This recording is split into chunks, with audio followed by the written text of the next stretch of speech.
সব তো ঠিকই আছে, খাজনা দিয়ে দেওয়া হয়ে গেছে, কোনো বকেয়া কিছু নেই। তাহলে কি এমন ঘটলো যে নবাব বাহাদুর দূত পাঠালেন?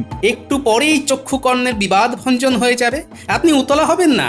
ওই তো নবাব বাহাদুরের দূত এসে গেছেন। মহারাজের জয় হোক। বলো বলো দূত, নবাবের কি সংবাদ তুমি আনলে? মহারাজ, নবাব বাহাদুরের খুব মনোকষ্ট। নবাব বাহাদুর চাইছেন আপনার রাজসভায় প্রকৃত বুদ্ধিমান যেন তার কাছে গিয়ে তার সমস্যার সমাধান করেন। এই রাজ্যে আমার মতো বুদ্ধিমান আর কেউ আছে নাকি? আমাকেই তো যেতে হবে। গোপাল, কি ব্যাপার বলো তো? মানে নবাব বাহাদুরের মনোকষ্টের কারণ কি হতে পারে? সেটা তো এখন থেকে বোঝা অসম্ভব মহারাজ। এটা জানবার জন্য তো আমাদের কাউকে ওখানে যেতে হবে। এটাই সুযোগ নবাব বাহাদুরের কাছে আসা। একবার যদি নবাব বাহাদুরের মনোকষ্টের কারণটা জানতে পারি আর তার সমাধান করতে পারি, তাহলে আর আমাকে পায় কে? ঠিক আছে দূত, তুমি এখন বিশ্রাম নাও। আমরা আলোচনা করে খুব তাড়াতাড়ি আমাদের রাজ্যের প্রকৃত বুদ্ধিমানকে পাঠাবো। আমাকে এখনই ফিরতে হবে মহারাজ, আমাকে আজ্ঞা দিন। ঠিক আছে, আজ্ঞা দিলাম। তুমি সাবধানে মুর্শিদাবাদ যাও। তাহলে কে আমার রাজ্যের প্রতিনিধি হয়ে নবাব বাহাদুরের কাছে যাবে? বিজ্ঞানী, আজ তুমি বল। মহারাজ, বিজ্ঞানী বলার আগে আমি কিছু বলতে চাই। আসলে এই সমস্যাটা কিন্তু খুব জটিল বলেই আমার মনে হয়। এ আর নতুন কি বললেন মন্ত্রীমশাই? জটিল না হলে কি আর দুধ পাঠিয়ে সাহায্য চান? আমার মন্ত্রী ওরকম। আসলে সমস্যাটা কিন্তু খুব জটিল বলেই মনে হয়।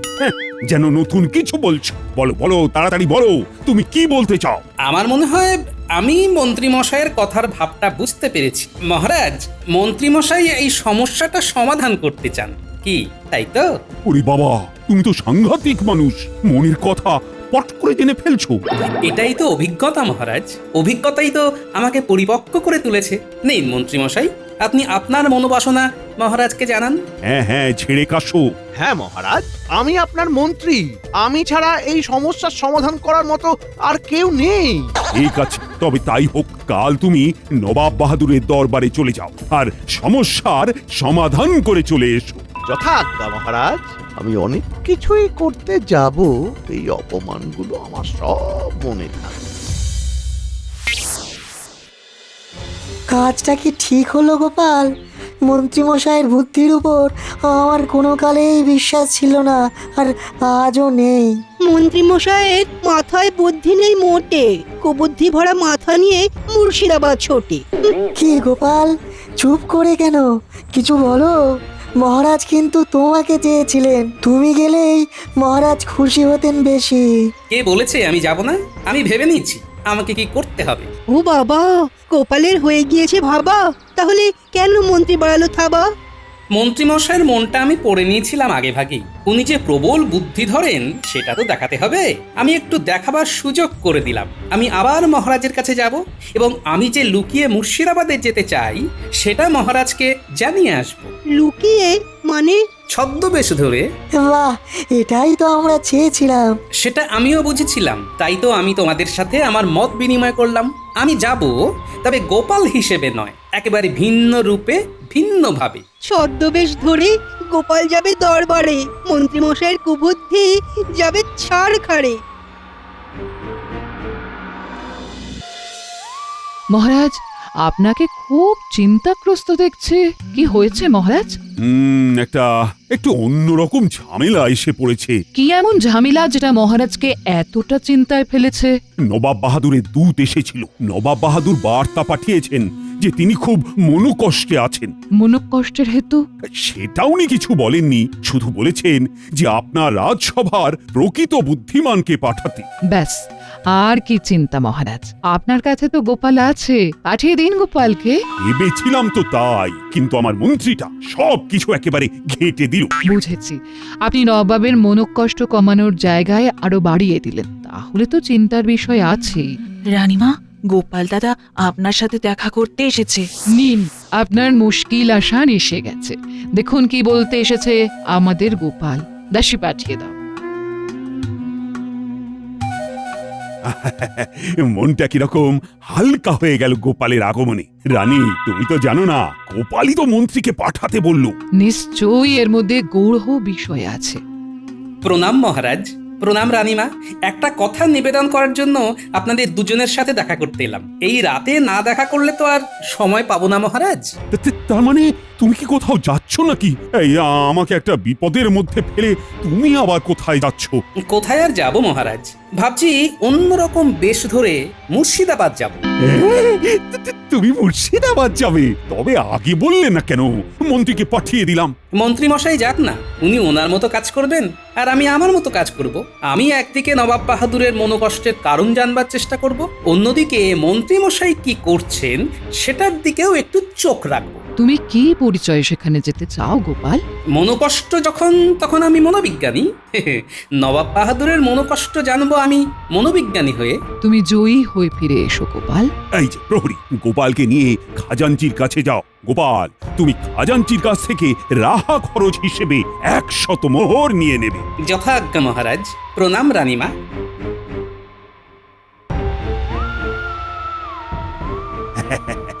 এখন আমার অনেকটাই হালকা লাগছে রানী। হালকা লাগাই স্বাভাবিক মহারাজ, গোপালের উপস্থিতি এমনই।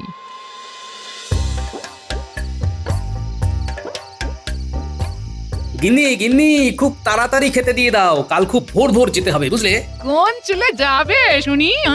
মুর্শিদাবাদ, নবাব বাহাদুরের মনোকষ্ট জানতে। ও, ভারী এলেন মনোকষ্টের বিশেষজ্ঞ। তোমার এই সরল সাদাসিধে বউটার মনে কত কষ্ট কোনদিন জানতে চেয়েছো? তোমার আবার কিসের কষ্ট? হা করতেই তো মুখের কাছে সব চলে আসছে। কি আসছে শুনি? এই তো হাঁ করলাম। কি এলো? আরে ওটা তো কথার কথা গিন্নি।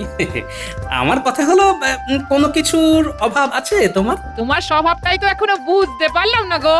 এটাই তো বড় অভাব আমার। বাবা, তুমি তো দেখছি অনেক কথা শিখেছো গিন্নি। কার বউ আমি সেটা দেখবে না? বিয়ে হয়ে আসা থেকে শুধু কথাই শুনে যাচ্ছি, শুধু কথার চচ্চড়ি। যাকে, তোমার কথার সাত কাহন শোনার সময় নেই আমার। আমাকে কাল খুব সকালে বেরিয়ে যেতে হবে। আচ্ছা, তুমি কি খেতে দেবে আমায়? তা আমি আবার কখন বললাম যে খেতে দেব না?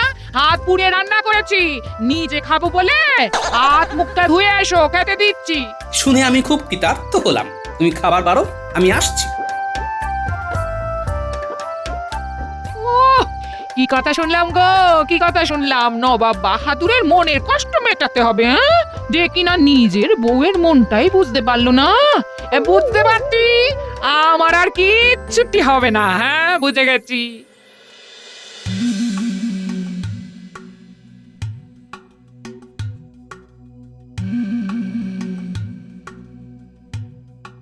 জাহাপানা, দেখুন দেখুন, ভালো করে দেখুন, আপনার বয়স কি দ্রুত বাড়ছে।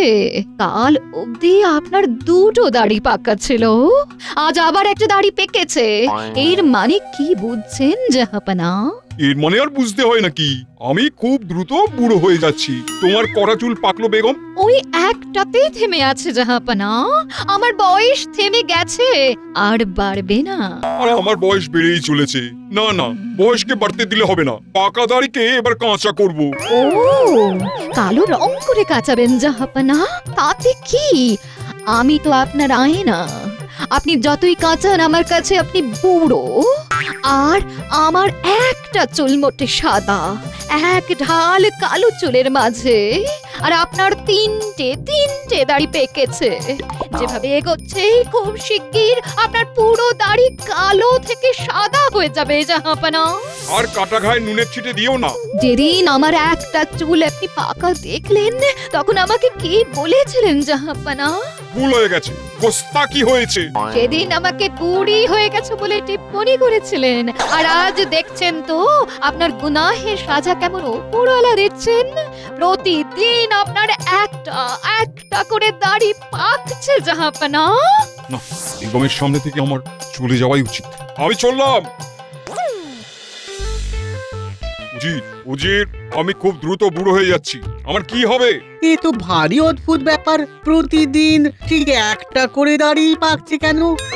সেটাই তো বুঝতে পারছি না। কত হাকিম বৈদ্য এলো, কেউ তো কিছুই করতে পারলো না। বুঝলে উজির, এসব গুনাহা পাপ। জাহাপনা, কৃষ্ণনগর থেকে মন্ত্রী মশাই এসেছেন, আপনার সাথে দেখা করতে চান। কৃষ্ণচন্দ্র কি মাথা খারাপ হয়ে গেল? আমি বললাম সবচেয়ে বুদ্ধিমান লোককে পাঠাতে। মহারাজ মনে করেছেন মন্ত্রী মশাই খুব বুদ্ধিমান। পাঠিয়ে দাও। আমার মনোকষ্ট না কমাতে পারলে মন্ত্রীকে কারাগারে নিক্ষেপ করব। সেলাম জাহাপানা, শুনলাম আপনার খুব মনের কষ্ট। তাই কষ্ট লাঘব করতে এলে, তাই তো? দেখি তুমি কেমন আমার কষ্ট লাঘব করতে পারো। আপনার মনের কষ্টটা আমার কাছে বলুন। কিছু বুঝতে পারছো না তো জাহাপানা। বলি চোখের কি মাথা খেয়েছো? আমার 4টে দাড়ি যে পেকে গেছে সেটা দেখতে পাচ্ছ না? পাচ্ছি, দেখতে পাচ্ছি, পাবো না কেন? কুচকুচে কালো এক রাশ দাড়ির মাঝে 4টে ফুটফুটে ফর্সা দাড়ি। ভরসা? মন্ত্রী, তোমাকে তো আর এক মুহূর্ত ভরসা করতে পারছি না। উজির, মন্ত্রীকে কারাগারে নিয়ে যাও। বলে কি না ফর্সা দাড়ি। আমার অপরাধ নবাব বাহাদুর, আমি তো সাদা দাড়ি বলিনি, বলেছি ফর্সা। উফ, আবার আমার দাড়ি নিয়ে কথা বলছো। উজির, একে কারাগারে নিক্ষেপ করো। প্রহরী। হুকুম জাহাপনা। এই মন্ত্রীকে কারাগারে বন্দি করে রাখো, নিয়ে যাও। নবাব বাহাদুর, আমি আর ফর্সা বলবো না, এবার থেকে সাদাই বলবো। আসলে দাড়ি তো সাদাই হয়। আবার আমার দাড়ি নিয়ে কথা বলছে। এই প্রহরী, দেরি করো না, নিয়ে যাও।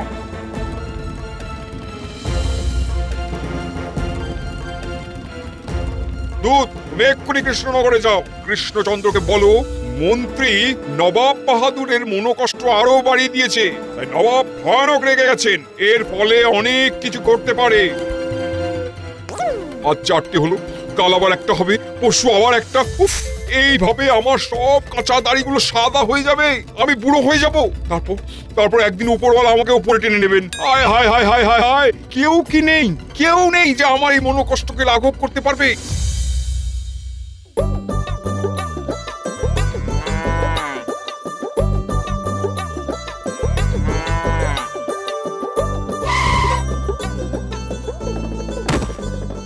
এসে গেছি, তাই না গাড়োয়ান? হ্যাঁ গোপাল দাদা। হুম, এখন আর আমায় গোপাল দাদা বলে ডাকবে না। এইখান থেকে আমায় ক্ষেত্রপাল বলে ডাকবে। আমি এখানে বিশেষ কাজে এসেছি, বুঝলে? ঠিক আছে, তুমি যা বলবে। তুমি এইখানে গাড়িটাকে রাখো, গরুটাকে জল টল দিয়ে খাবার দাও। এখানে কি আমাকে কিছুদিন থাকতে হবে? হ্যাঁ গাড়োয়ান ভাই, এখানে তোমাকে কিছুদিন থাকতে হবে, বুঝলে?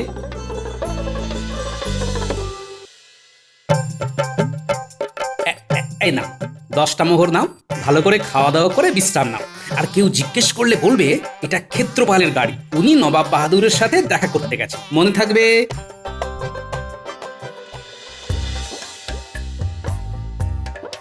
গোপাল এতক্ষণে পৌঁছে গেছে। হ্যাঁ, এটাই স্বস্তির খবর যে গোপাল মুর্শিদাবাদে পৌঁছে গেছে।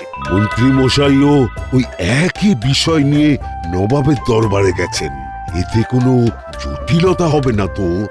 না, গোপাল তো আর গোপাল হয়ে যাচ্ছে না, গোপাল যাচ্ছে ভিন্ন নামে, ভিন্ন পরিচয়ে। সালাম জাহাপনা, কৃষ্ণনগর থেকে ক্ষেত্রপাল নামে এক ব্যক্তি আপনার সাথে দেখা করতে এসেছে। কৃষ্ণনগর থেকে? কি কারণে উনি জাহাপানার সঙ্গে দেখা করতে চান?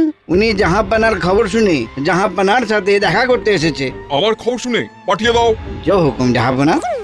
একে আবার কে পাঠালো? শোনো উজির, এরা যদি আমার মনের কষ্ট না কমিয়ে আরো বাড়িয়ে দেয়, তাহলে কিন্তু সোজা শুনে ছড়িয়ে দেবো। এটা এবার জানিয়ে দাও। জয় হুকুম জাহাপানা। জাহাপনার জয় হোক। তুমি কে? আমি ক্ষেত্রপাল, আমি মনোকষ্ট বিশেষজ্ঞ। আপনার মনোকষ্ট আমি লাঘব করতে এসেছি। আমার মনোকষ্ট যদি কমাতে না পারো, তাহলে তোমাকে কিন্তু কারাগারে পাঠিয়ে দেবো। তোমার রাজ্যের মন্ত্রীকে পাঠিয়ে দিয়েছি। আপনার কষ্ট লাঘব হলে মন্ত্রীকে ছেড়ে দেবেন তো জাহাপনা? আগে আমার কষ্ট লাঘব করো, তারপর সব কথা। এবার বলুন আপনার মনোকষ্টের হেতু। এই দেখো, কি দেখতে পাচ্ছ? ঘন কালো একগুচ্ছ দাড়ির মাঝে মাত্র 4টি পাকা দাড়ি। এটাই আমার মনোকষ্টের কারণ। প্রতিদিন একটি একটি করে দাড়ি পাকছে। প্রতিদিন একটা একটা করে দাড়ি পাকছে, এ তো বড় আশ্চর্যের কথা জাহাপনা। অথচ আমার বেগমের একটা চুল পেকে আছে, একটা থেকে দুটো হয়নি। অথচ আমার প্রতিদিন চুল পেকে যাচ্ছে। এটা কষ্টের নয়? কি গো বলো, তুমি বলো। এটা তো অবাক কাণ্ড। প্রতিদিন নবাব বাহাদুরের দাড়ি পেকে যাচ্ছে, এরকম তো হয় না। না, একটা কিছু ব্যাপার আছে জাহাপনা। ব্যাপারটা খুব গোলমেলে। এইরকম ভাবে তো দাড়ি পাকে না। তাহলে আমার তো বুক টিপ করছে। জাহাপনা, এই যে আপনার প্রতিদিন দাড়ি পেকে যাচ্ছে, এটা খুব ভয়ানক কাণ্ড। আপনার খুব কাছের মানুষই এই ব্যাপারে বলতে পারবে জাহাপনা। কাছের মানুষ?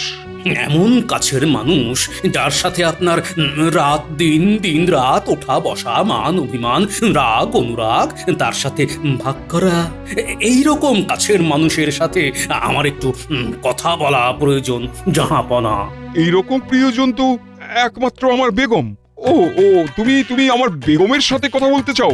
বেগম সাহেবা যদি আপনার প্রিয়জন হন তাহলে তার সাথেই আমাকে কথা বলতে হবে। বেশ বেশ বেশ বেশ, তাহলে চলো। আশা করি আজ থেকে আপনার দাড়ি আর পাকবে না জাহাপনা। তুমি হলফ করে বলছো তো? বলছি তো, আমার উপর বিশ্বাস রাখুন। ঠিক আছে, চলো।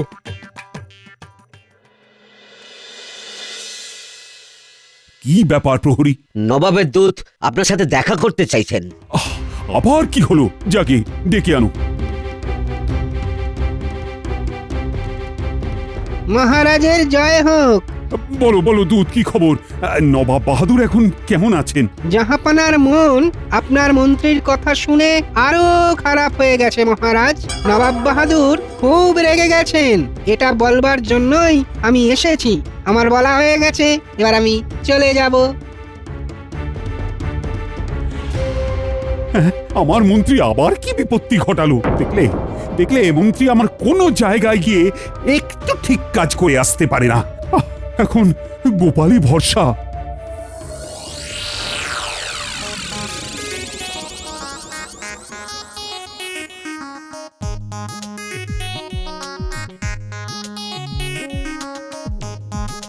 বেগম, কৃষ্ণনগর থেকে একজন মনোকষ্ট বিশেষজ্ঞ এসেছে। আমার পাকা দাড়ি আর তোমার পাকা চুল নিয়ে আলোচনা করতে এসেছে।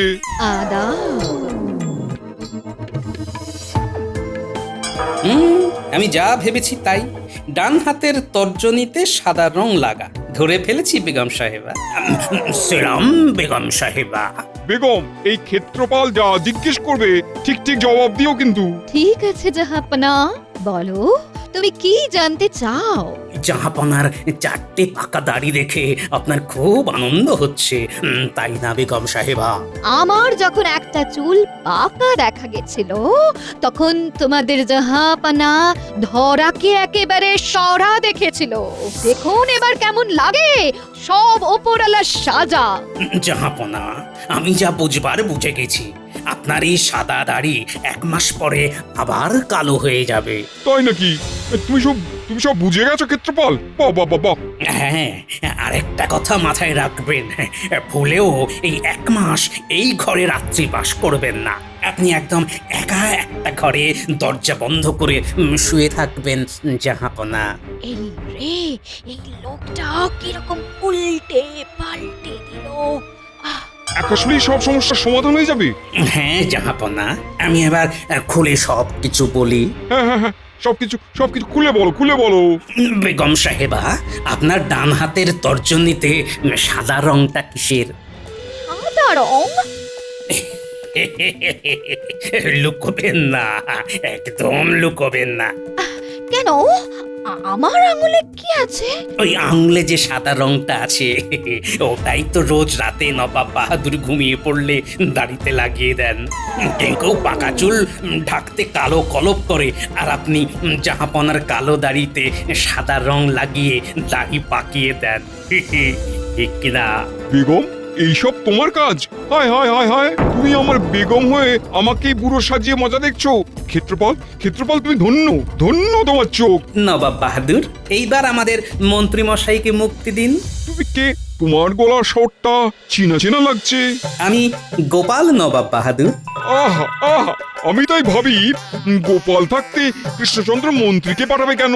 গোপালের বুদ্ধি আর তাতেই সবার সিদ্ধি। বেগম, এই আনন্দের দিনে তোমাকে আর কিচ্ছু বললাম না। নবাব বাহাদুর, চুল দাড়ি পাকে কেন? অভিজ্ঞতায়। যত বেশি অভিজ্ঞ হবেন তত বেশি পাকবেন, পুরো গাছ পাকা মিষ্টি আমের মতো জাহাপনা। উচিত সমস্ত রাজ্যে ঘোষণা করে দাও নবাব বাহাদুরের আর কোনো মনোকষ্ট নেই। উৎসবের আয়োজন করো, কৃষ্ণচন্দ্রকে খবর দাও। গোপাল গোপাল সব কিছু আজ তোমার জন্য ঘটেছে, তোমাকে তোমাকে উপহারে ভরিয়ে দেবো। নবাব বাহাদুর, আমাদের মন্ত্রী মশাইকে মুক্ত করে দিন, শুধু এইটুকুই আমার চাওয়া। গোপাল তুমি ধন্য, তুমি ধন্য।